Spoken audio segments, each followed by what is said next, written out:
Sick week, went on its roof, got a new body on it, so this is a whole new body, came out of Arizona, did win Michigan miles, but was in top 8 fastest cars. The idea is to get this thing in the 7s. We have upgrades to make. Tom Bailey, our current overall leader. This is 6 Seconds 1.0.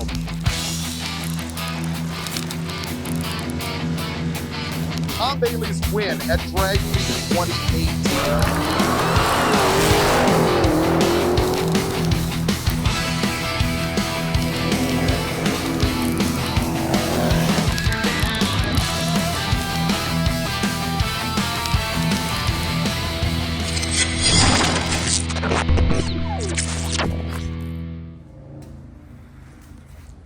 All right, so you have not seen this car in a while, but Aiden won Michigan miles with it last August.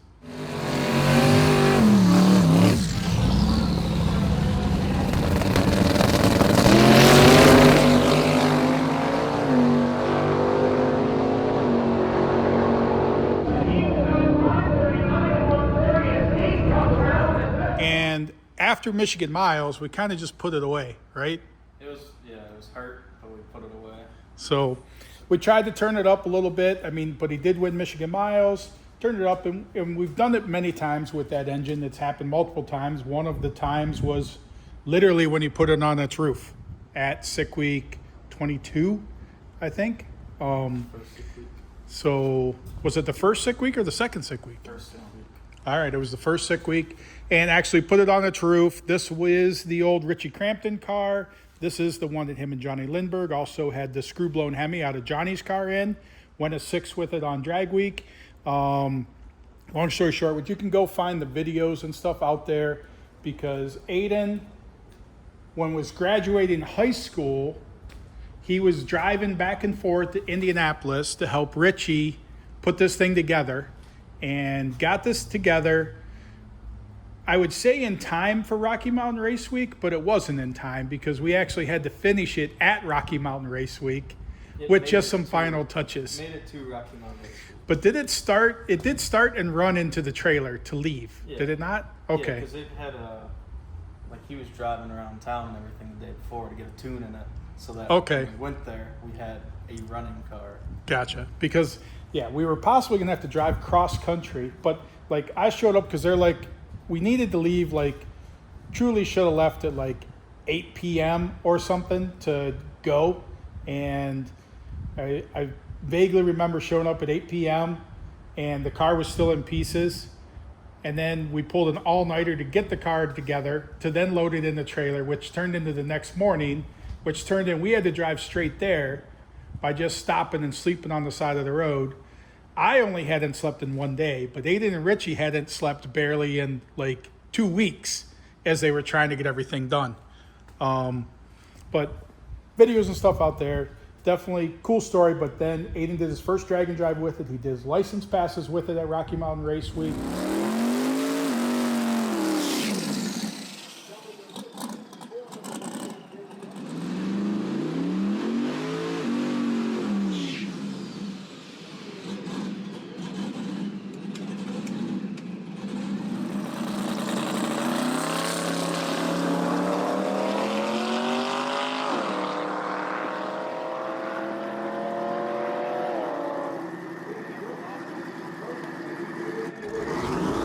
Finished the week, did the whole Rocky Mountain thing through the mountains. It was awesome, ran good. And after that, sick week, went on its roof, got a new body on it. So this is a whole new body, came out of Arizona. There's definitely the videos on that, but then it's progressed to the point of Drop the Hammer and some other different events like top 8 2 years in a row at Roadkill, right? So was it 2 years or 3 years where you qualified top 8? I don't know. Each time it went, but was in top 8 fastest cars. I mean, just a great car. Was it right cars and title bus? So 8 cars total. There was 8 cars total that did that part. But we found the limit of it, and we've been to the limit multiple times. So that's the long and the short of it. It's been, what's its best time in the quarter? I think 8:20. 8:20. So Been 820, what, 516 in the eighth? Yeah, 516. I dropped the hammer.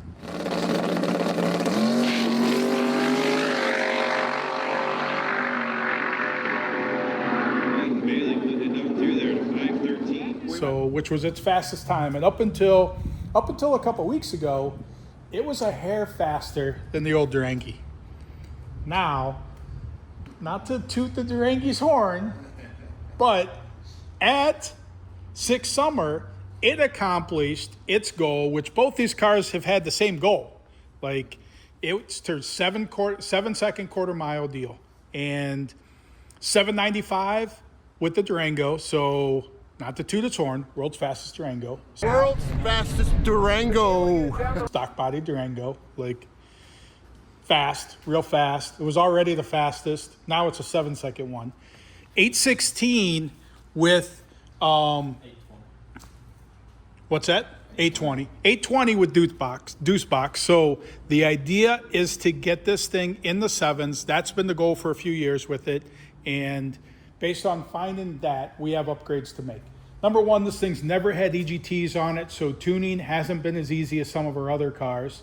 It's also, for Aiden being the wiring guy, that he's been trained by the best, and all our cars' wiring is outstanding. This car is not. I think at Six Summer, when you and Joey, actually that was you and Joey getting it back together. Fair, Joey wired the thing. Oh, so it's going to blame Joey Barry. So Joey Barry's getting thrown under the bus. But it was at Six Summer in the tech line that, didn't you have a fire in the back or something? That the taillight caught on fire? Before, yeah. Yeah, The tail light caught But- fire. But So Aiden, before I get into some of the engine and the drivetrain updates, but Aiden is doing custom wiring harness for this. He's got it in the works here. Making the thing nice and done correctly. Plus, we are adding a ton of sensors to it. It's never had travel sensors. It's getting travel sensors. It's getting EGTs. What's some of the other stuff it's going to get? ride height, track temp, weather station. So basically, the normal gamut of stuff that we put in all the cars is now going to get added to there for data. We've never really had much data collection on this car. It's just been, Oil pressure. it'll probably be fine. So, yeah, we had oil pressure. That's So. what I'm saying. That's all we have. Oh, yeah, an oil pressure, but an engine temp. All right, guys. Cheap car. We're going to get you an update on that in a week or so. But this one's all about the Deuce box and getting it ready for Michigan Miles. Michigan Miles, we did it last year. It was amazing. This year, we're actually starting mid-Michigan Motorplex. We're going from there to northern Michigan up by Traverse City. We're going up to the UP across the Mackinac Bridge. Coming down to Ubley, we're going to Lapeer Dragway. We're going to stop at Town Hall, too, on Friday. They're shutting down the street for us on Friday for Michigan Miles. It's going to be an epic event. Sick Ward tickets are available, though. Get over sickthemag.com, grab a Sick Ward ticket. If you ever want to try and drag and drive, get out there and do it. It's whatever, cheap. It's like a multi-day spectator ticket. You get to do everything we get to do. You just don't go down the drag strip. Awesome way to dip your toe in the water. Or single-day spectator tickets. sickthemag.com, go grab your tickets. And then 666 is coming up end of September and October. So grab your tickets for those great events, and we'll see you there. Turbo's gonna stay the same. It is air-to-air intercooler, so massive intercooler on this thing, could handle some big turbos. Keeping that the same, so what we're proposing or what we're thinking is we're gonna get to the limits of what the turbos can do, because the engine's gonna be able to handle a lot more. So we're able to pick this up used but freshly put together. This was Rankin's engine, like in, I'm trying to think what they call that pickup truck. Not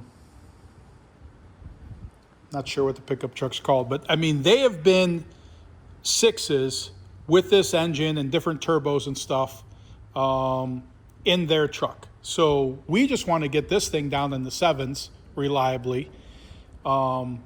So big change as far as LSX blocks, different heads, definitely a stronger setup. Aiden's intake bolts right onto it. Most of the stuff is the same except dry sump. So this is now going to be dry sump. So as we try and get into the chassis. Where's the pump going to go, Andy? Pump will be here where the water pump is. So, So I have to put the tank in here somewhere. Some chop some shut up. Get her in there. so for all the room that we've talked about existing in this car, under the hood, stock dimension 57 Chevy. The engine, the front of the engine is here. You get all that right. So the pump's going here. Like the pump is back there. It's behind. Like this is the motor plate. Yeah, your mandrel and everything's there. You're 3 inches in front. Your pump's going to be here. I don't know what you're talking about. The pump hangs out. 3 inches in front of the engine plate, mate. How far back does that go? Oh, okay, here. Alright. Your Tank steering. Your tank's going to go in here too. That's where the tire is. Mhm. You gotta be able to turn, mate. So if we're trying to think where stuff's going to go, I mean, I think the first step is, what's the first step, Andy? We'll just sit it in there without the pump. Set the engine in there without the pump. Well, we know that should fit because one, the exact dimensions of that came out. It'll go with the pump. Just have to relocate all the water stuff here. So that'll go. I mean, double frame rail, I mean, that part's all standard. I mean, that's not anything normal. The dowel pin for the engine's there, so that'd be that midpoint. But I mean, I just feel like that dry sump is, Probably a ton of your water line too. That's a and do we know, like, was the dry sump, I mean, we're thinking it was on the driver's side or the passenger side? driver's side. And he says driver's side. But the way this is, and the size of that pulley that's on there, would that thing even mount there?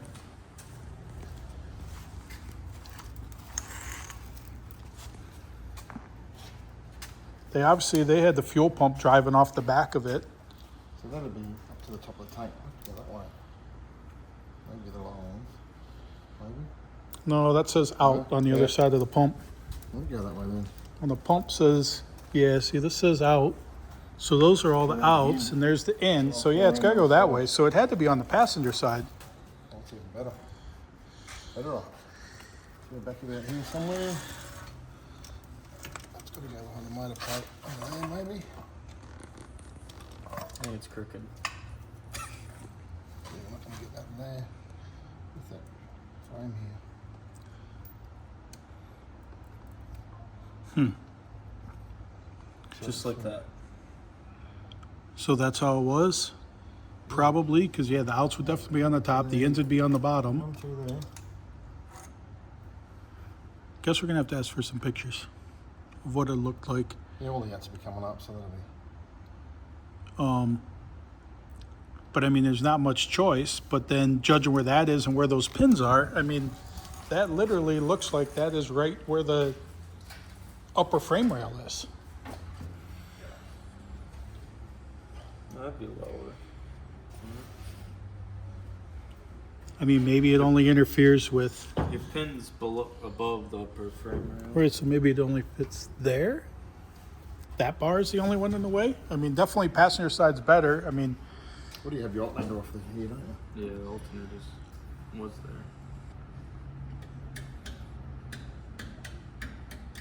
Got a cutting.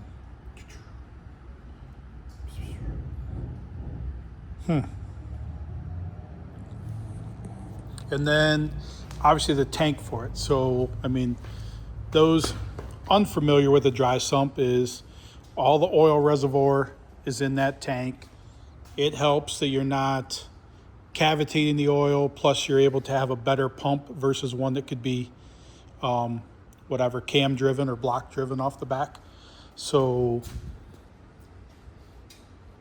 I mean, wet sump, a lot of stuff's wet sump. I mean, the dry sump is definitely when you're getting up to the higher power level. So like 2.0 is dry sump. I mean, 1.0 is even a wet sump. So, so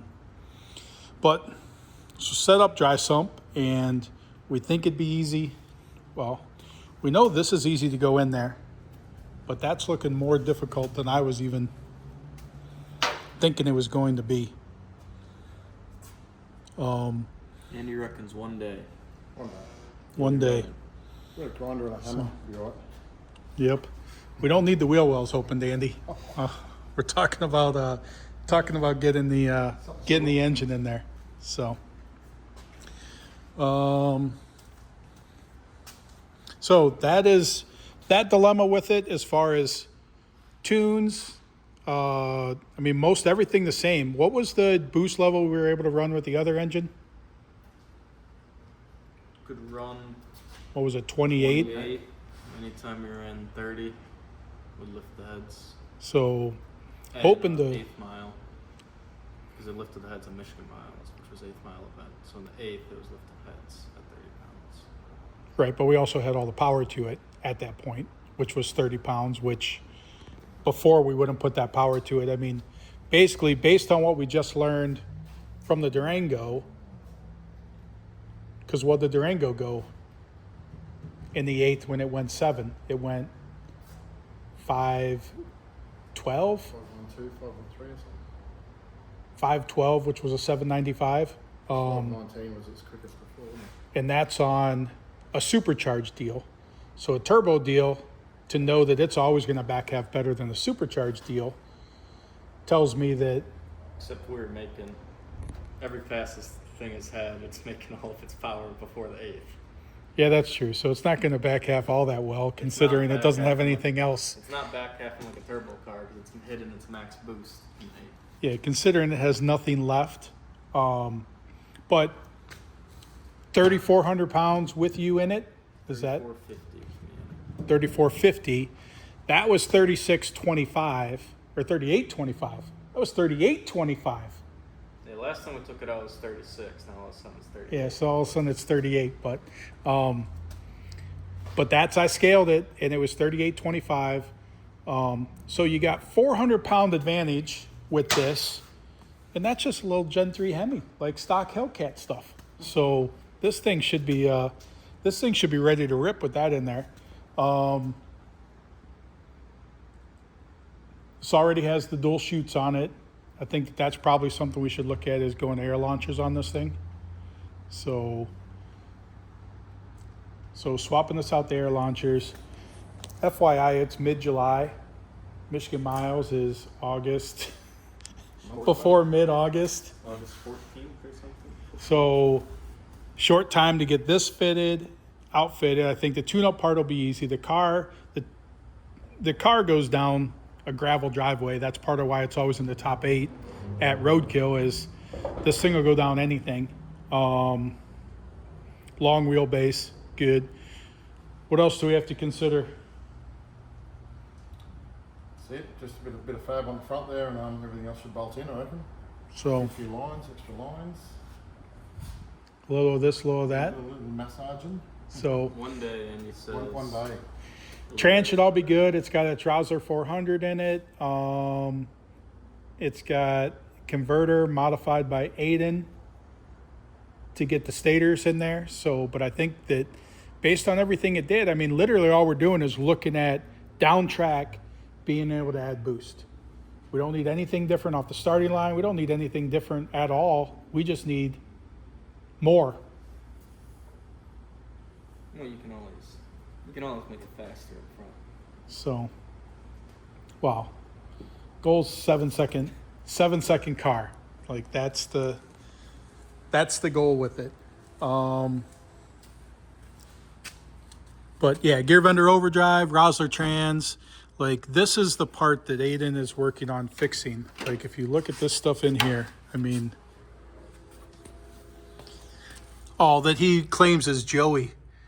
Oh, geez, you took all the connectors and just left it all hanging there just to, I didn't have connectors. so I could video it. Yeah, stock Holly harnesses. I mean, this is, if something acts up, then good luck trying to figure out where it came from. It's pretty easy because all the wires are bare, so you can see the colors no matter where you are. Yeah, they run the entire length of the car. So, This already has a good fire system in it. Seat adjustment, that was made last year for Aiden because he's bigger than he was when he was in high school. The seat was lowered because I've always stared at the roof of the car. So, gotcha. So we lowered the seat. And he's never actually pulled a trailer with this because it has the roof rack that comes off. So everything just goes up on the roof rack. Wheels. Race wheels, all good with the slicks, but street wheels, we had issues with them cracking during Michigan Miles last year. So actually, he not only from day 2, we drove on the slicks every single day, like from track to track, and raced on those same slicks because our street tires were no longer useful. So, where are the turbos for this thing at? Sitting over here. So, yeah. Header setup should bolt right up. So it's got Precision Gen 1s on it. Oh yeah, there's your motor plate. So motor plate should bolt onto there. Should actually be pretty quick and easy. Oh, got to confirm that that's enough pump. So this has an Aeromotive pump in it. We're not sure if it's a 5 gallon per minute or the 7.5. If it's the 7.5, then we're good with 7.5 or 10. But get all the doodads back in there and should be good to go. So we'll get you an update on this as progress happens with it. But that's a Deuce box. So Andy, you want to requalify your day? One day? Yeah. Probably a day and a half if we have to chop a bit of bar work in the corner there, I reckon. I don't know what you're chopping bar in that corner for. How many hours is an Australian day? Well, they're Oh, are you saying if you start at like 5 a.m. in Sydney? No, if he starts at midnight in Sydney, he'll be done by It's the day before. the same day. It's the day before, so you catch up the midnight. whole day. So Right, so you get a day and a half. Yeah, so you get a full actually 2 48 days. hours, yeah. Yeah, you actually get a full 2 days. That's what we had. Yeah, 48-hour days. So a day and a half of 48-hour days. So yes. And then broken down into 8 hours a day, so 2 weeks. But Yeah, so 72 hours. So 6 weeks to Michigan Miles.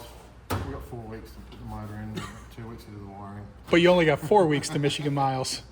So, and you're leaving in 2, so Yeah, I mean, but all right. Well, ready to get to work.